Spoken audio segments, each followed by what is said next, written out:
반갑습니다. 오늘은 바른 불교가 무엇인지, 종교가 무엇인지,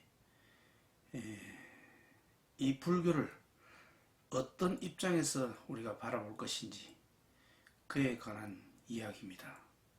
사무실에서 청도 우문사 사례암에 누군가가 갔다 왔다. 나반존자가 뭐 꼭 소원을 한 가지 들어준다. 이런 이야기를 하는 것을 제가 듣고 그와 관련된 영상을 한번 만들어 봐야겠다 싶어서 제가 이야기를 드립니다. 원래 불교는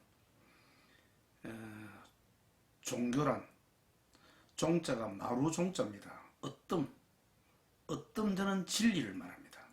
그것을 우리가 배운다는 뜻이죠. 종교가.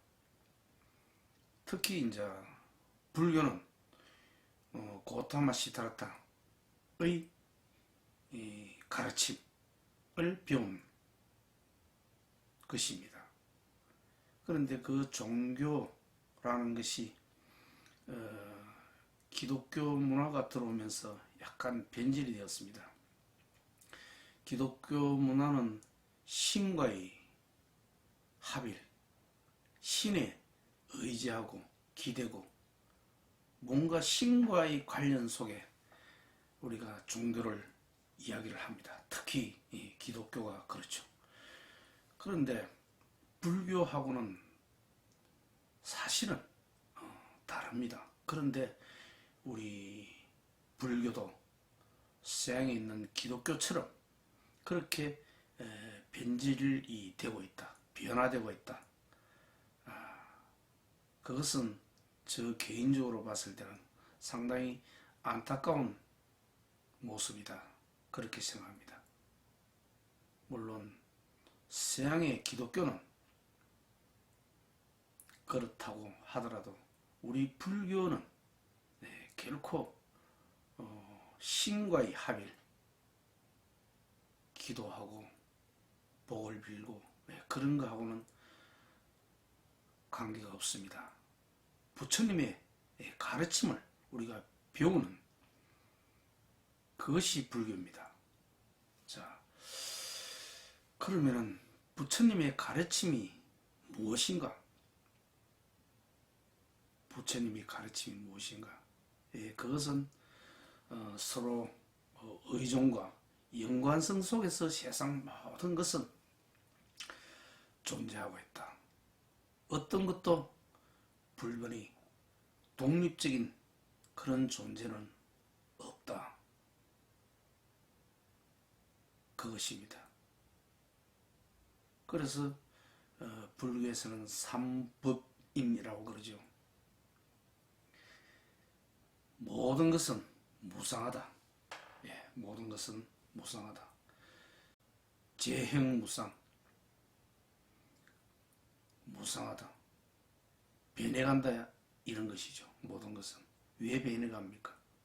서로 상호 의존과 연관성 속에 있기 때문에 고요하게 독자적으로 타와 연관을 받지 않고 고요한 것은 없다는 것입니다. 그것이 재범무아입니다. 재범무아입니다.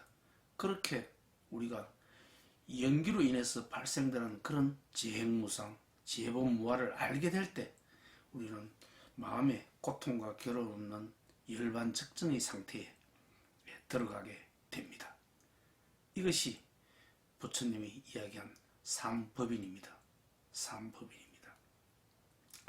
이것은 우리 인간의 고통에서 벗어나기 위해서는 이런 부처님의 연기를 알아셔야 하고 연기로부터 생겨나는 그런 무상하게 변해간다는 사실을 알아셔야 하고 그러다 보니 어떤 고유한 독자적인 어떤 것도 없다.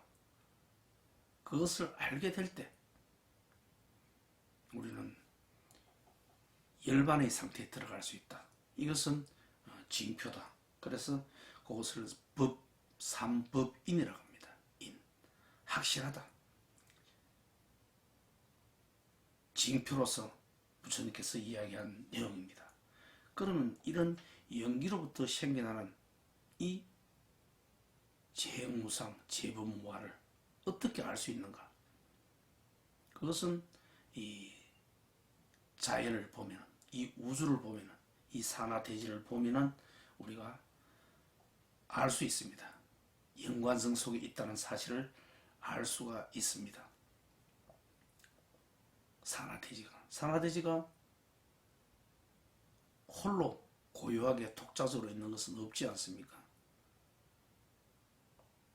사시사철 변하고 계절이 바뀌고 우리 인간도 생로병사하고 모든 것이 변화된다는 것입니다. 이런 우주 자연을 산하대지를 보면 부처님이 가장 위대한 발견인 연기법을 우리가 알 수가 있습니다.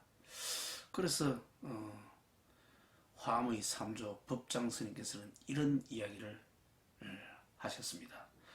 탁사행법 생해문이라. 탁사, 사물에 의탁해서 법이 드러난다.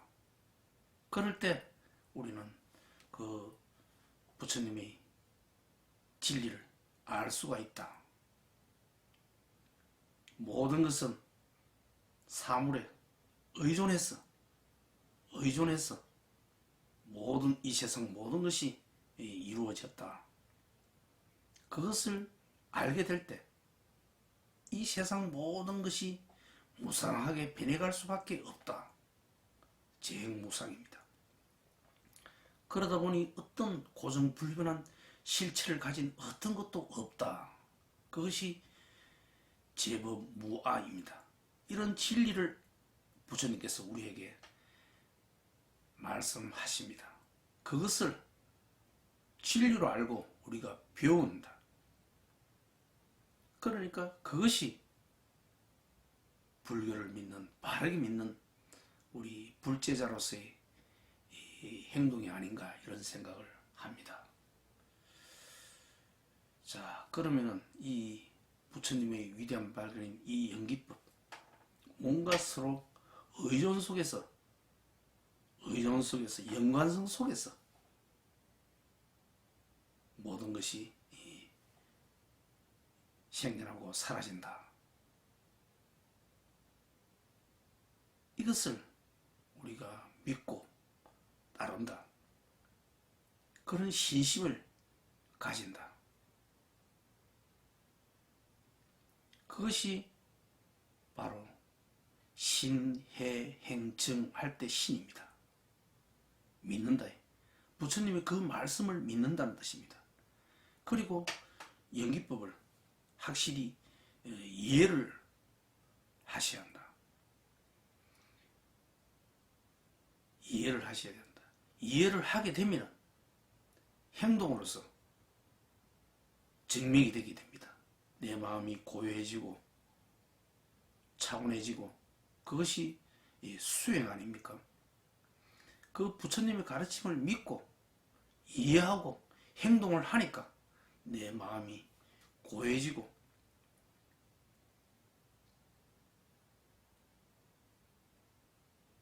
내 삶이 변화된다는 것입니다. 자, 그러면은 부처님의 위대한 발견인 연기법에 관한 이야기를 한 몇 가지로 나누어서 하도록 하겠습니다. 연기법은 앞에도 이야기를 했지만 삼조 법장 스님이 하신 탁사행법 생해문, 사물과 사물은 서로 의존해서 그때 법이 드러난다는 것입니다. 이것이 아주 일목요연하게 잘 말씀해 놓은 것입니다. 자, 인과의 법칙입니다. 첫 번째가 인이라고 하는 것은 무엇이냐? 직접적으로 어떤 원인을 말합니다. 시험에 합격하기 위해서 내가 열심히 노력하는 것, 직접적인 원인, 씨앗을 심는 것, 이런 것이 인입니다. 그러면 과가 나오는데 인과의 법칙이죠. 그 인과의 법칙에는 반드시 연이라는 간접적인 그런 것이 있어야만이 이 과가 맺혀진다는 것입니다. 과가 맺혀진다는 것입니다. 그러니 아무리 우리가 인을 심더라도 과가 열려지지 않는 것입니다. 씨앗을 아무리 심어도 수분과 적당한 토질과 공기와 햇빛이 없다면 과는 열려지지 않는 것입니다. 그것을 알 때 우리가 어떤 노력을 기울이더라도 과가 생겨나지 않을 수가 있지 않습니까? 그렇더라도 내 마음이 괴롭지 않아야 된다는 것입니다. 그것이 인과의 법칙입니다. 인과의 법칙입니다. 그것이 이제 첫 번째로 우리가 말씀을 제가 드릴 수가 있습니다. 그 다음에 이제 모든 것은 상호 의존과 연관성 속에 있습니다.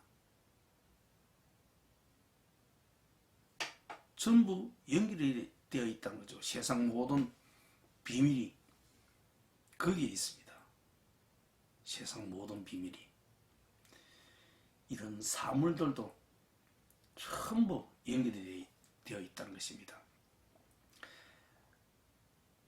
부처님의 노경에 보면은 한 개의 갈대는 설 수 없지만 세 개의 갈대의 묶음이 있을 때 그때 갈대는 설 수 있다. 이런 이야기가 있지 않습니까? 그로부터 한 개의 갈대는 설 수 없지만 세 개의 갈대의 이 묶음이 될 때 그때 비로소 갈대는 설 수가 있고 묶음이란 명칭도 생겨나고 그런 것입니다. 술에도 마찬가지입니다. 술에는 바퀴도 있어야 되고 축도 있어야 되고 뒤에 의자도 있어야 되고 핸들도 있어야 되고 그런 것이 그런 부분들이 모여 있을 때 우리는 수레라는 그런 관념과 명칭이 생겨납니다. 관념과 명칭이 생겨납니다. 그 하나의 낱개로 있을 때는 수레하고 전혀 관계없는 하나의 나무 토막일 뿐이죠. 나무 토막일 뿐입니다. 그런데 그런 것들이 적재적소에 제자리를 차지할 때 어떤 여기에 없었던 어떤 새로운 것이 생겨납니다. 수레라는 것이 생겨난다는 것입니다. 그러니까 수레라는 명칭이 생겨나고 우리 머릿속에 저것이 수레라는 그런 관념도 만들어집니다. 또 불의경에 보면은 이런 이야기가 있죠. 나무를 두 개를 이렇게 비비면은 불이 생겨나지 않습니까? 그런 나무와 나무의 비비는 행동, 그 행동을 통해서 거기에는 없었던 불이 새로 생겨난 것입니다. 그것이 그런 나무 토막과 비비는 행동과 이런 것들이 모여 있을 때, 화합을 할 때, 있는 화합을 할 때 새로운 것이 생겨난다. 그것을 프랑스의 철학자 베르그송은 창발이라 그럽니다. 상입에 의한 창발. 서로 간에 서로 상호 침투에 의해서 새로운 것이 생겨난다. 이 세상 모든 것이 그렇습니다. 세상 모든 것이 그렇습니다. 모두 다 고유한 어떤 불변의 특성을 가진 존재는 없습니다. 전부 상호간의 의존과 연관성 속에서 어떤 것이 만들어진다. 그것이 상입에 의한 창발입니다. 새로운 것이 생겨났다는 것입니다. 그러니 고유한 존재는 없다는 것이죠. 그것이 제법 무아입니다. 어떤 것이 고유한 특성을 가진 것은 없다는 것입니다. 이때 아가 아트만입니다. 고유한 속성을 가진 어떤 것, 아트만. 그런 것은 없다는 것입니다. 무언가 인연 화합에 의해서 새로운 것이 생겨납니다. 우리가 물을 보더라도 그렇죠. 물은 수소 원자와 산소 원자로 이루어져 있죠. 그 수소 원자와 산소 원자가 인연으로서 화합할 때 물이라는 새로운 것이 생겨납니다. 창발되었다는 것이죠. 그런데 그 수소나 산소의 원자를 아무리 찾아보아도 거기에는 물이라는 특성을 찾을 수가 없다는 것입니다. 새로운 것이 생겨났다는 것입니다. 세상 만물이 모두 다 그렇습니다. 원자가 모여서 분자가 되고 분자가 모여서 단백질이라든지 이런 생성물질을 또 만들어내고 그것이 세포를 만들고 조직을 만들고 기관을 만들고 이런 생명체를 만들어내는 것입니다. 모두 다 창발입니다. 연관성 속에서 인연 화합에 의해서 모든 것이 만들어집니다. 그러니 우리는 그런 인연 화합은 내 자신의 의지로서 된다는 것이 아니라는 것입니다. 그러니 자신의 고집으로 자신의 집착으로 어떤 것이 되지 않는다고 우리 스스로를 괴롭혀서는 안 된다는 뜻입니다. 뭔가 연관성 속에서 어떤 것이 생겨나지 않습니까? 물론 제일 첫 번째로 나의 노력, 나의 원인, 내가 원인을 일단은 짓습니다. 그것이 내 원인이 없다면 과가 생겨나지 않겠죠. 나의 원인이 없다면. 하지만 반드시 나의 원인이 있다 그래서 과가 생겨나지 않는다는 사실을 아셔야 한다는 것입니다. 당연히 그런 간접적인 주변의 상황과 조건과 인연 화합이 있을 때 과가 생겨납니다. 그러니 어떤 일을 최선을 다해서 하지만 그 과에 대해서는 나의 뜻이 아니기 때문에 그로 인해서 고통받아서는 안 된다. 그런 뜻입니다. 자, 그러면 이제 또 이런 물질뿐만 아니라 사실은 이런 관계, 세상을 내가 어떻게 보고 그 세상이 나에게 어떻게 나타나느냐, 그것 또한 관계입니다. 연관성입니다. 인이라는 나의 의지와 과라는 그 대상 물질, 주관과 객관입니다. 이 또한 관계를 맺는다는 것입니다. 내가 세상을 어떻게 보며 그 세상은 나에게 어떻게 나타나는지 그로 인해서 무언가 새로운 것이 나타납니다. 그러니 같은 상황이라도 모두 다 개인마다 다 다르게 우리가 나타납니다. 일수사견이라는 말이 있죠. 하나의 물에 대해서 네 가지의 견해가 있다는 것입니다. 일수사견. 사람이 볼 때는 물이지만은 아기가 볼 때는 피고름입니다. 물고기가 볼 때는 집입니다. 또 하늘에 있는 천상이 볼 때는 반짝거리는 보석입니다. 그것은 뭐냐? 주관이라는 나와 객관이라는 그 대상의 관계 속에서 어떤 것이 생겨난다. 모두 다 입장에 따라서 다 다르다는 것입니다. 주관과 객관의 입장에 따라서 모두 다 다르게 나타난다는 것입니다. 자, 바닷물이 우리가 짜다. 우리 인간에게는 바닷물이 짭니다. 왜? 바닷물은 물론 짠 성분이 있지만 우리 인간의 혀라는 감각기관을 통해서 우리는 짜게 느낍니다. 짜게 느낍니다. 하지만 물고기는 그 바닷물을 짜다고 느끼지 않겠죠. 대상은 똑같습니다. 대상은. 하지만 그것을 받아들이는 주체와 대상과의 관계 속에서 모든 것이 정해진다는 것입니다. 그렇게 나타난다는 것입니다. 예를 들어서 어떤 사람이 있다고 봅시다. 그 사람이 대체적으로 좀 이기적이다, 안 좋은 평을 받고 있습니다. 많은 사람들이 좀 그렇게 이야기를 합니다. 하지만 제가 겪어본 바로는 그 사람에게서 그런 모습을 저는 찾을 수가 없습니다. 저는 찾을 수가 없습니다. 모두 다 나와 그 사람과의 관계 속에서 어떤 것이 생겨난다는 것입니다.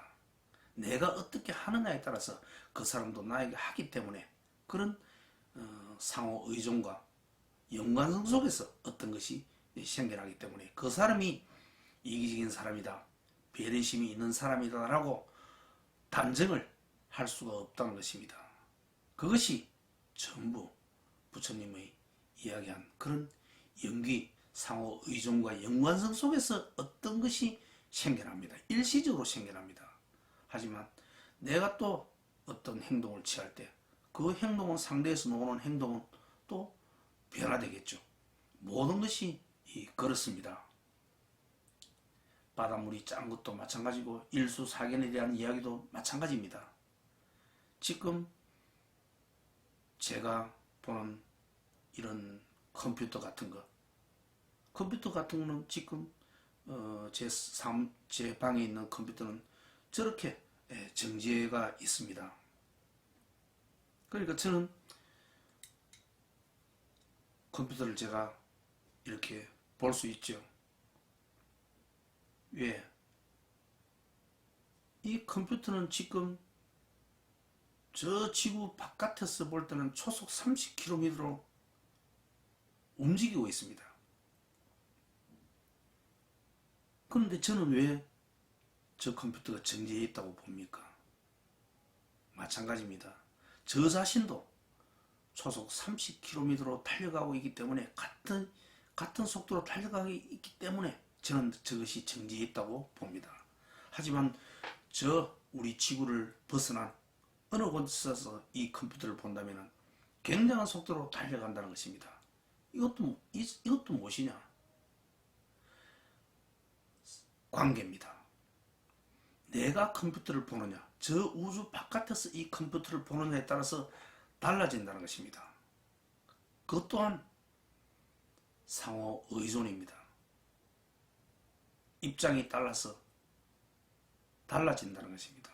그런데 우리는 어떤 것을 고정된 어떤 것으로 보죠. 불변의 어떤 것으로 봅니다. 정지해 있다. 저것은 짜다. 저 사람은 이기적인 사람이다. 이렇게 확정을 한다는 것입니다. 그로 인해서 모든 고통과 갈등, 괴로움이 생겨납니다. 자, 하늘이 파랗다. 이것도 마찬가지입니다. 하늘이 파랗다. 저 하늘이 나의 눈과의 관계 속에서 그렇게 보입니다. 또 안경을 끼거나 다른 시력이 이상이 있는 사람이거나 또는 여타 조건에서는 파랗게 보이지 않는다는 것입니다. 전부 대상과 주관과 객관 사이의 관계에서 그런 것이 드러난다. 그러니까 이 내 자신도 인법이무아라 그럽니다. 인은 주관을 말합니다. 법은 대상 사물, 객관을 말합니다. 모두 다 무아입니다. 고정불변한 특성을 가진 것은 없다는 것입니다. 내 자신도 그렇고 대상도 그렇다는 것입니다. 법도 그렇다는 것입니다. 자, 그러니 관계 속에서 무언가 전부 달라지는 것입니다. 관계 속에서. 자, 그래서 이제 부처님께서는 능엄경에서 이런 이야기를 합니다. 인연이 화합하면 어떤 것이 나타나고, 나타난 그것이 인연이 흩어지면 혼연이 사라진다. 모든 것이 그렇습니다. 우리가 어떤 누구와의 만남, 그것도 마찬가지입니다. 인연에 의해서 잠시 그런 만남이란 그런 인연이 생겨났고, 또 그런 조건과 에 의해서 인연이 흩어지면 그 만남도 사라지는 것입니다. 생과 사도 마찬가지입니다. 생은 살아있다는 것은 모두 다 오온, 색, 수, 상, 행식을 말하죠. 색은 우리의 그 몸을 말하고, 수상행식, 느낌이라든지 생각, 의지, 의식, 활동을 말합니다. 이런 것들이 인연에 의해서 모여있기 때문에 지금 생이 나타난 것입니다. 그런데 그런 것들이 흩어지면, 색이 흩어지면 있던 것이 사라집니다. 그것이 삽니다. 그것이 삽니다. 하늘에 구름이 모여 있을 때 그것을 생이라고 그러고, 흩어지는 것이 삽니다. 그 구름은 실체가 없다는 것입니다. 모두 다 인연이 모여 있으면 그러한 일이 생기고, 인연이 흩어지면 생겨난 것들이 모두 사라지게 되어 있습니다. 그러니 그런 이치를 우리가 알게 될 때, 그것이 아마 깨달은 사람이 아닌가 이런 생각을 합니다. 자, 깨달은 사람. 깨달은 사람은 불생불멸이라 그러죠. 생도 없고 멸도 없다는 것입니다. 깨달은 사람은. 그것을 느끼게 될 때 일체의 모든 고통에서 벗어날 수가 있습니다. 일체의 모든 고통에서 벗어날 수가 있습니다. 그것은 뭐냐? 무엇을 알아야 되느냐? 부처님의 연기법, 상호 조건과 대상 속에서, 인연 속에서 어떤 것이 생겨나고, 또 그 인연이 닿으면 흩어진다. 그러니까 생과 사가 따로 없다는 것입니다. 인연이란 생겨나면 그것이 생이고, 인연이 흩어지면 사라지는 것입니다. 그런 이치를 알게 될 때 우리는 모든 그런 삶에 있어서의 고통과 결혼해서 한결 가벼워질 수가 있습니다. 모든 것은 서로 조건과 연관 속에서 일시적으로 생겨나고, 그 조건과 연관이 흩어지면 다시 원상태로 돌아갑니다. 예, 그것이 모두 다 부처님의 연기법에서 나왔다는 것입니다. 이것이 보이지 않는 이 세상의 이 진리입니다. 보이지 않는 이 세상의 진리입니다. 우리는 그것을 잘 모르죠. 잘 모릅니다. 세밀히 이 우주를, 산하대지를 잘 관찰하면 알 수가 있죠. 우리가 꽃잎 하나도 물이 없고 햇빛이 없다면 존재할 수가 없습니다. 어떤 것도 상호 연관과 의존 속에서 생겨나지 독자적인 것은 없습니다. 그러므로 우리가 어떤 인간관계도 마찬가지입니다. 제일 첫째가 내가 상대에게 인사를 잘한다든지 좋은 말을 한다든지 이렇게 하면은 반드시 거기에 대한 보답으로 또 좋은 것이 돌아오게 되어 있습니다. 돌아오게 되어 있습니다. 그럴 때 작은 그런 것들이 큰 것을 이룰 수가 있습니다. 참 것이 그래서 항상 사람을 볼 때 어디서든 먼저 인사를 하고 좋게 그렇게 대하면은 왜냐하면 모든 이 세상 모든 것은 서로 연관성 속에서 생겨나기 때문에 그렇습니다. 연관성 속에서 어떤 일이든 무엇이든 연관성 속에서 생겨납니다. 그러면 연관성을 좋게 하기 위해서는 내 자신이 먼저 상대 좋게 인사를 하고 좋게 대해줘야 됩니다. 그러면 반드시 좋은 것이 돌아오게 되어 있습니다. 그것이 연기법입니다. 이것을 알게 될 때 이게 대한 믿음을 가지고 살 때 우리 삶도 훨씬 좋아진다 이런 생각을 합니다.